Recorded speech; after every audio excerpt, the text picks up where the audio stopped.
Je me présente à nouveau, Dr Edouard Diouf. Comme vous pouvez le constater, je vais, à la suite de mes collègues, parler de la problématique des inondations en rapport avec les changements climatiques.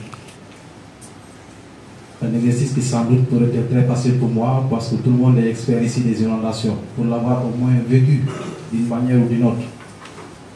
Par rapport à toutes ces thématiques, santé et changement climatique, agriculture et changement climatique, infrastructure et changement climatique, je pense que c'est la thématique inondation et changement climatique qui est beaucoup plus, on va dire, à la portée des uns et des autres. Alors, on nous a chargé justement cette mission d'analyser cette thématique au niveau national. Les inondations, comme je le dis, tout le monde en parle, ou tout le monde au moins a eu à vivre l'expérience, ne serait-ce qu'après avoir passé un temps dans les embouteillages à la suite d'une pluie à Dakar. Mais pour parler des inondations, pour nous, il est essentiel de comprendre justement les phénomènes qui sous-tendent justement cette réalité. Et là, c'est notre contribution justement dans le cadre de cette mission. Alors, quand on parle des inondations au niveau national, l'état justement de la recherche, en tout cas des connaissances de façon générale, nous ont permis d'identifier 4 phénomènes qui sont importants ici à souligner. Le premier, ce sont les écoulements. Et quand on parle d'écoulement, une ville comme Dakar, ceux qui habitent Castor savent bien ce dont je suis en train de parler. Ils sont inondés parce qu'il y a souvent un fort écoulement qui vient de la partie amont, au niveau du rond-point 6, pour redescendre vers la zone des maristes. C'est juste un cas précis. Et quand on parle d'écoulement, il est important de souligner 2 facteurs clés. La pluviométrie d'abord, parce qu'on parle de pluie, on parle d'eau. L'eau a, on va dire, une provenance, c'est la pluie. Et cette pluie, M. Dion l'a présenté de façon très claire au niveau de son introduction, a un comportement assez particulier qui, justement, de plus en plus favorise les inondations au Sénégal. Donc, il a parlé tantôt de la répartition des pluies elles-mêmes, de la nature des pluies et surtout de leur intensité. Je parle sous le contrôle des climatologues. De plus en plus, nous avons des pluies qui, on va dire, nous proviennent des lignes de grains. Et quand on sait que c'est des pluies qui sont caractérisées par leur intensité, c'est-à-dire qu'ils tombent, on va dire, de façon très intense en un temps record et sur un endroit bien déterminé. Et donc, c'est des facteurs qui sont importants à souligner. L'état de la recherche aussi nous a permis de noter que la saison de pluie, on va dire la saison pluviométrique, a un nombre de jours de plus en plus réduit. Donc le volume que nous le recevons sur un temps plus que concentré. Et ça se répercute sur le fonctionnement des écoulements. Un autre aspect, c'est le deuxième facteur justement quand on parle des écoulements, c'est la nature du substrat. Il n'y a pas longtemps, les chercheurs de l'IRD, notamment Luc Decroix et Gilles Maé, ont eu à démontrer ce qu'ils appellent le paradoxe sahélien.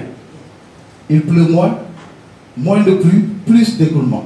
C'est ce qui a été constaté justement au lendemain de la sécheresse des années 1970. Pourquoi? Parce qu'à la suite de la sécheresse, justement, le substrat s'est trouvé altéré en créant des horizons plus ou moins indurés, donc peu propices à l'infiltration de l'eau. Donc c'est des aspects qui sont essentiels à souligner, là je suis dans le Sahel, mais si on revient justement dans notre quotidien de citadin, pour ne pas dire Dakarois, il y a justement cette occupation permanente du sol, entraînant systématiquement la perméabilisation, l'imperméabilisation d'encoulement de ce substrat. La mode c'est quoi au niveau de nos communes? Plus le maire, on va dire, contribue au pavage des rues, mieux il est on va dire le plus choyé, parce qu'il a pavé toutes les rues. Alors que ces pavages ont des conséquences sur l'écoulement au niveau de nos villes. Parce que malheureusement, à côté de ces rues pavées, on ne voit pas de canaux d'évacuation des eaux pluviales. Et donc, la ruelle elle-même se transforme en canal d'évacuation des eaux pluviales. C'est ce que nous constatons dans des villes comme pas mal de pollutions ont été produites, en tout cas mises à disposition dans le cadre de ce facteur écoulement.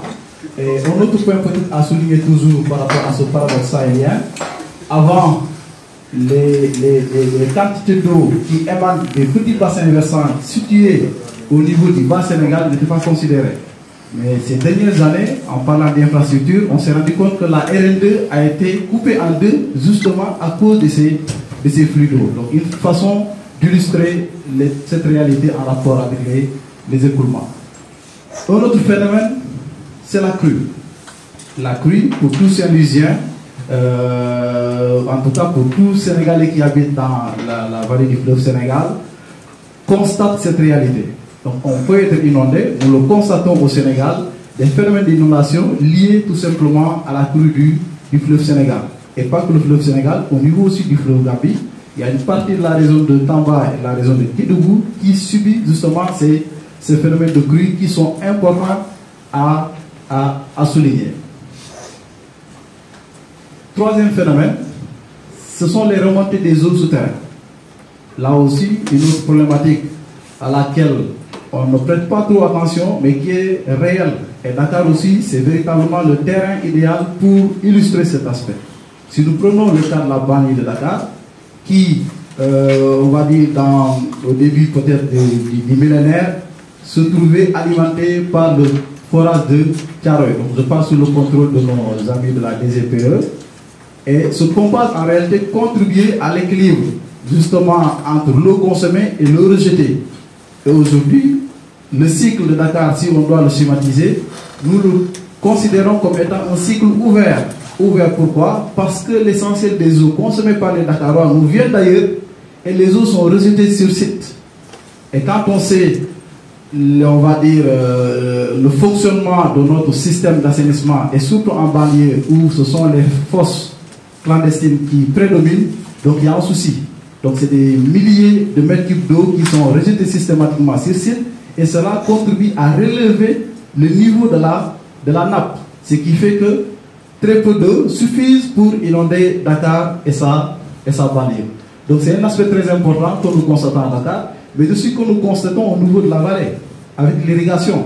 Donc c'est aussi des milliers de mètres cubes d'eau qui sont utilisés pour alimenter, en tout cas pour faire fonctionner l'agriculture dans les zones exploitables, mais qui, si on prend le cycle de façon fermée, contribue aussi à relever cette nappe et qui, d'une manière ou d'une autre aussi, va se répercuter sur la problématique des inondations. Un dernier phénomène, c'est l'élévation du niveau de la mer. On se rend compte, depuis quelques années, nos parents de Guet-Ndar, nos parents de Bargny ont fait l'expérience. Qu'est-ce que nous constatons? Une partie de notre territoire se trouve justement attaquée par ce phénomène d'élévation du niveau marin. Donc c'est des formes d'inondation. Il y en a qui sont complètement envahis par les eaux de mer à une période de l'année.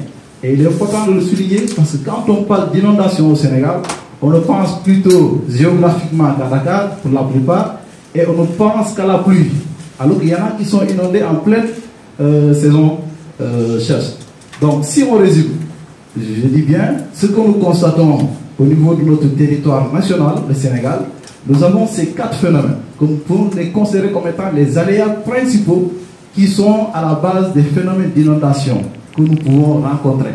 Donc, sur toute situation que nous pouvons évaluer, identifier au niveau national, il sera difficile de les retirer justement de cette réalité physique. Alors, si on parle de la définition assez basique du risque, qui n'est que la combinaison de l'aléa à l'enjeu, on se rend compte que nous avons des phénomènes d'un côté et nous avons des enjeux. Et les enjeux ici, je me permets de citer par exemple les secteurs qui sont concernés directement par l'étude, l'agriculture, les infrastructures, le transport, la santé, mais on parle au-delà, le cadre de vie de façon générale, l'environnement, notre environnement, les écosystèmes de façon beaucoup plus large. Donc, il n'y aura risque que si et seulement si ces enjeux se trouvent impactés ou concernés, connectés à ces phénomènes. Et c'est là où on peut maintenant entrer dans l'évaluation des risques d'inondation.